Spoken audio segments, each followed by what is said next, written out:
আল্লামা যখন ইন্তেকাল করলেন, আমি তখন মালয়েশিয়া থেকে যুক্তরাষ্ট্রে একটা কনফারেন্সে যোগ দিতে যাচ্ছি, কাতার এয়ারলাইন্সে। মালয়েশিয়া থেকে দোহাতে নামলাম।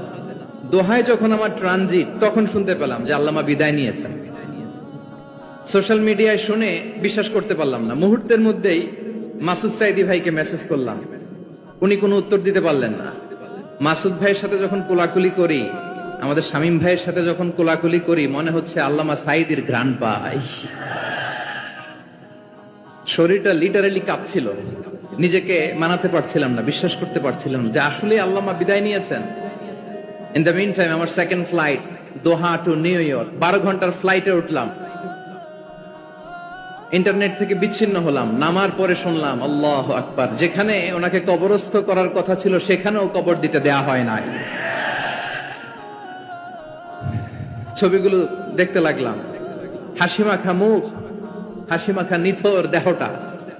মরণে হাসিবে তুমি, কাঁদিবে ভুবন।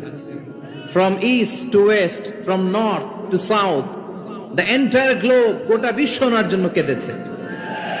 গোটা বিশ্ব কেঁদেছে, কাবার গিলাফ ধরে ধরে মানুষ চিৎকার করেছে।